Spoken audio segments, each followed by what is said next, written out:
इसी प्रकार से सर प्रधानमंत्री आवास योजना के तहत एक तरफ तो शीश महल बनकर खड़ा हो जाता है, एक तरफ जो 70 गारंटियां दी थी उसमें 56 नंबर गारंटी में दिल्ली के एक बौने दुर्योधन साहब, उन्होंने कहा था मैं सबको पक्के मकान झुग्गी झोपड़ी में दूंगा। उन्होंने तो प्रयास नहीं किया।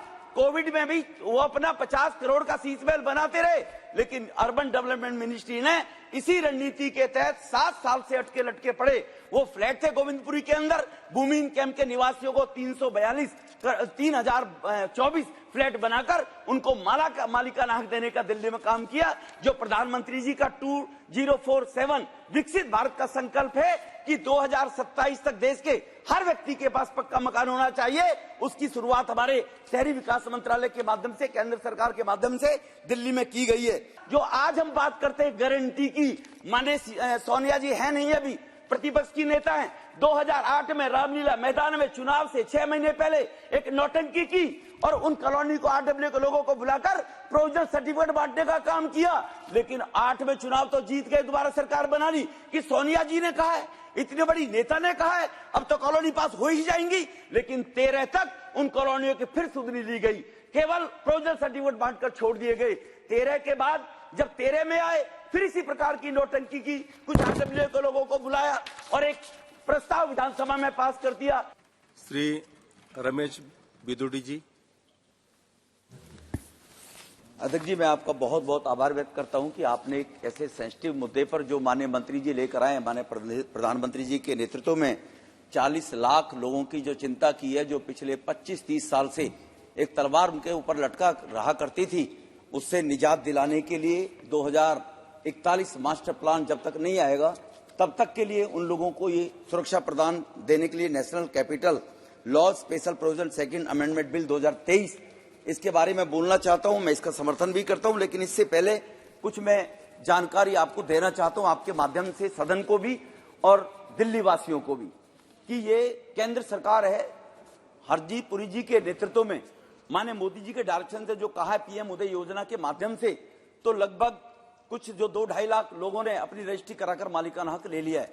कुछ लोगों को ये लगने लगा है मोदी साहब जो कहते हो तो गारंटी पूरी होती है, वो लापरवाही में रजिस्ट्री नहीं करा रहे। परंतु उसके अलावा भी दिल्ली का बजट 78,000 करोड़ रुपया है दिल्ली सरकार का, और केंद्र सरकार ने निगम के माध्यम से, डीडीए के माध्यम से लगभग 1,00,000 करोड़ रुपया पिछले 2.5-3 साल में दिल्ली के विकास के लिए खर्च किया। जैसे अमृत योजना लेकर आई, जो केंद्र से बजट जाता है, कॉलोनियों में सीवेज डलती है, ट्रंक नाले बनते हैं, उसमें 802 करोड़ रुपया की 44 योजनाएं जो चलाई जा रही हैं। मैं उसके लिए धन्यवाद दूंगा अपने urban development minister Hardeep Puri ji को कि जब हम इनके पास जाते हैं योजनाओं को लेकर, ये तुरंत सैंक्शन करने के बाद दिल्ली सरकार को पैसा देते हैं।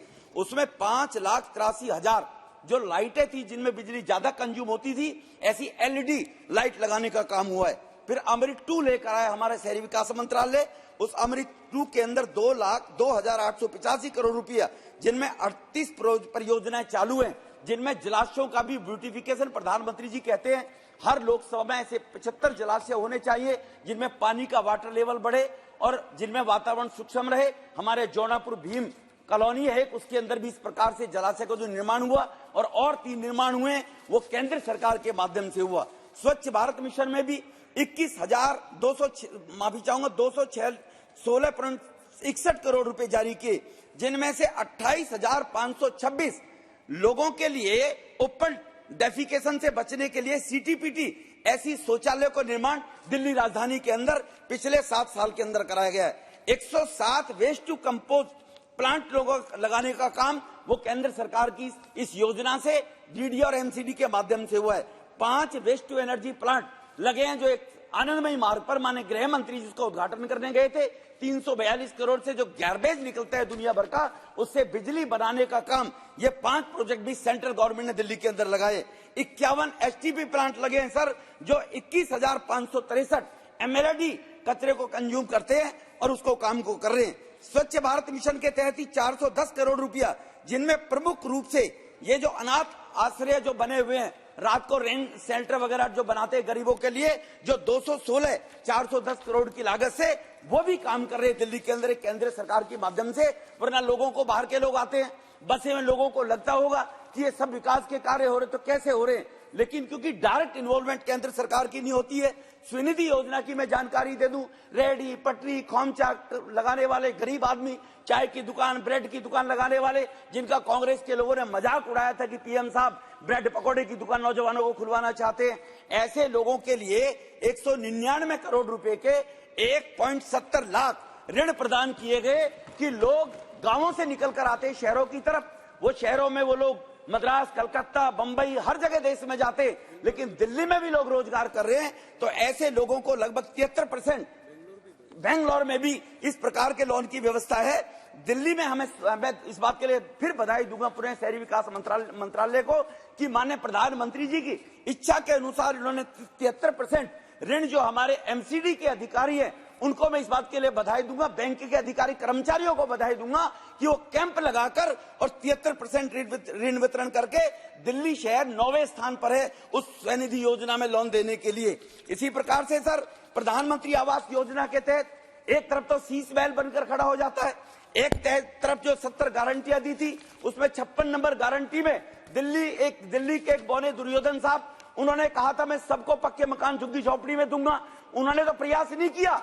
कोविड में भी वो अपना 50 करोड़ का शीश महल बनाते रहे, लेकिन अर्बन डेवलपमेंट मिनिस्ट्री ने इसी रणनीति के तहत 7 साल से अटके लटके पड़े वो फ्लैट थे गोविंदपुरी के अंदर, भूमिहीन कैंप के निवासियों को 3024 फ्लैट बनाकर उनको मालिकाना हक देने का दिल्ली में काम किया। जो प्रधानमंत्री जी का 2047 विकसित भारत का संकल्प है कि 2027 तक देश के हर व्यक्ति के पास पक्का मकान होना चाहिए, उसकी शुरुआत हमारे शहरी विकास मंत्रालय के माध्यम से, केंद्र सरकार के माध्यम से दिल्ली में की गई है। इसी प्रकार से 692 करोड़ रुपए होम लोन पर सब्सिडी देने का काम दिल्ली वासियों को 29,976 परिवारों को वो सब्सिडी मिली है 2.5 लाख रुपए से लेकर और 3.5 लाख रुपए की। इसके लिए भी माननीय प्रधानमंत्री जी को मैं धन्यवाद दूंगा। हर किसी गरीब का अपना मकान हो। इसी प्रकार से जो गरीब परिवार बढ़ जाते हैं सर, परिवार बड़े हो जाते हैं, 2 बच्चे, दोनों की शादी करनी है, एफएआर बढ़ाना है अपने मकान का प्लॉट का 200 का 250 गज, उस एफएआर का जो शुल्क था 2018 में उसको अधिसूचित करके हमारी सरकार ने, और जो एबी श्रेणी के लोगों का डेवलपमेंट चार्ज 18,160 रुपए होता था उसको घटाकर मात्र 4,200 रुपए किया गया। इसी प्रकार से सी और डी श्रेणी में रहने वाले जो लोग हैं उनका जो चार्ज होता था वो 7264 रुपए हुआ करता था, उसको घटाकर 1680 रुपए किया गया कि अपने परिवार के एक्सपेंशन में वो एफआर बढ़ाना चाहे तो उनको ज्यादा शुल्क सरकारों को नहीं देना पड़ेगा।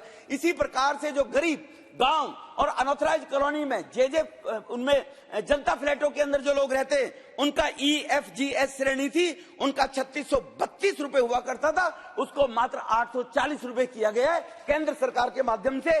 इसलिए पुनः मैं इस बात के लिए उनको बधाई देना चाहता हूं। सर, जहां तक मेट्रो की मैं बात करूं, दिल्ली के अंदर 4th फेज की मेट्रो 2016 में चलनी थी। यही दिल्ली के मुख्यमंत्री ने एक राजनीतिक द्वेष के कारण दिल्ली के लोगों को जाम में मरे, उसको बढ़ाने का काम नहीं किया। लेकिन केंद्र सरकार में फिर पुनः धन्यवाद दूंगा हरदीप पुरी जी को, मैं बहुत इस बात के लिए इनको धन्यवाद दूंगा कि जब वो उस बात के एनओसी नहीं दे रहे थे, इन्होंने प्रेस कॉन्फ्रेंस की और प्रेस कॉन्फ्रेंस करने के कहा दिल्ली का मुख्यमंत्री अगर अपने हिस्से के पैसे नहीं देगा तो केंद्र सरकार अपने पैसे से मेट्रो लेकर आएगी। और 4th फेज की मेट्रो एरो सिटी की 19 किलोमीटर तुगलकाबाद से लेकर Lalkuan, Tigri, Khanpur, Krishna park, Raju park, Ambedkar Nagar, IGNOU colony के रोड, सैदराजाब, वो मेट्रो रेल का काम आज 48% के करीब 52% कंप्लीट हो गया। 120 किलोमीटर वो मेट्रो चलाने का काम किया है। सर, ये दिल्ली से जुड़ा मामला, मेरा 2 मिनट मुझे और चाहूंगा मैं आपसे, केवल 2 मिनट। अब मैं इन कॉलोनियों की तरफ भी आना चाहता हूं। सर, इन अनऑथराइज कॉलोनी के लोग 30 साल से संघर्ष कर रहे थे। जो उस समय 40-45 साल के लोग थे, बेचारे 50 साल के, वो तो चले गए। उनके बच्चे भी इस तंज को झेलते थे कि कब हमारे सर पे तलवार लटक जाए, हमारे खून पसीने की कीमत का पैसा पता नहीं कब बिल्डोजर चला जाए।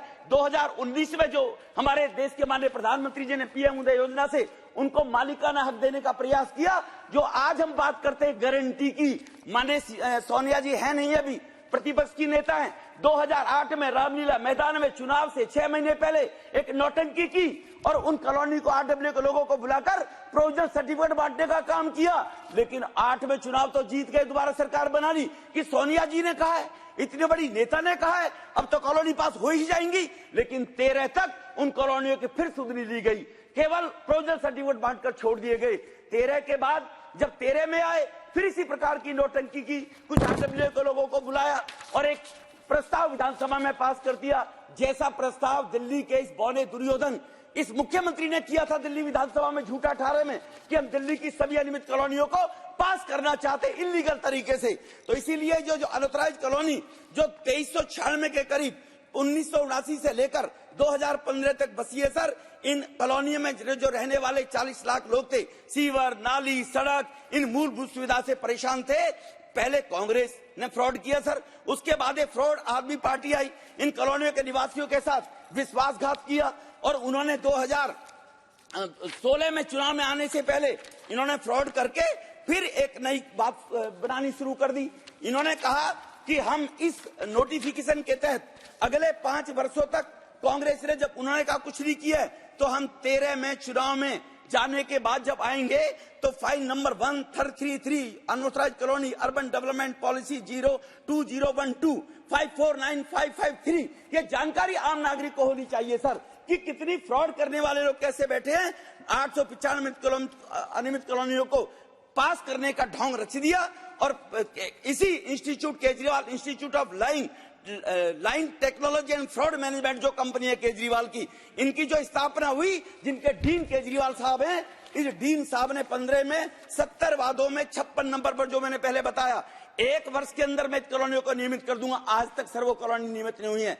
अब मैं माननीय मंत्री जी से एक निवेदन करना चाहूंगा सर, इस पे इतनी मेहरबानी और 40 लोगों के पास कर दो। पीएम उदय योजना के लिए 2019 में हमने प्रोटेक्शन उनको दे दी। जिसका व्यक्ति का वहां प्लॉट है, एक कमरा बना हुआ है, उसका मकान बना हुआ, उसकी रजिस्ट्री डीडीए ने कर दी। लेकिन अब अगर मैं उसको बनाता हूं तो उसको अनऑथराइज माना जाता है और एमसीडी और एचएम डिपार्टमेंट के लोग उनको बुक कर देते हैं और वहां अवैध तरीके से उगाही होती है। इस प्रोटेक्शन डेट को सर एक 30 सेकंड में सर, इस प्रोटेक्शन डेट को सर बढ़ाकर 2014 की बजाय इसको 2022 कर देना चाहिए, क्योंकि मैं उस प्लॉट का मालिक तो बन गया, मैं उस कॉलोनी में रह रहा हूं, वही 1739 कॉलोनी का पार्ट है, लेकिन मकान मैंने 18 में बनाया, एक्सटेंड उसको किया है, तो वो मेरा अनऑथराइज है, उसको एमसीडी बुक कर देती है और उसको डिमोलिशन करने पहुंच जाते हैं। यहाँ सुविधा शुल्क की मांग की जाती है और हम जब बात करते हैं तो कोर्ट का ऑर्डर है, क्योंकि कोर्ट के अदालत के आगे आदेश के खिलाफ ही सरकार ने इनको प्रोटेक्शन देने का 2014 के बाद में काम किया है। और जो ये अनऑथराइज कॉलोनी को उनको प्रोटेक्शन 2022 का अगर माननीय मंत्री इस पे विचार करेंगे, मैं इनका बहुत बहुत इस बात के लिए धन्यवाद करूंगा। ये उन गरीब लोगों की तरफ से मेरी माननीय मंत्री जी से मांग है और उन खाली प्लॉटों में जो 30-35% है, उन्हीं कॉलोनियों की सर मैं बात कर रहा हूं 1739। मैं एक्सटेंशन की कॉलोनी की बात नहीं कर रहा हूं, विद इन दिस कॉलोनी जो प्लॉट पड़े हुए हैं उनको अगर सर 14, 15, 16 में जिसने बनाया है, फिर दोहराना चाहता हूं, इस पर माननीय मंत्री जी जरूर विचार करेंगे। आपने मुझे बोलने का मौका दिया, इसके लिए आभार व्यक्त करते अपनी वाणी को विराम देता हूं। बहुत बहुत धन्यवाद सर।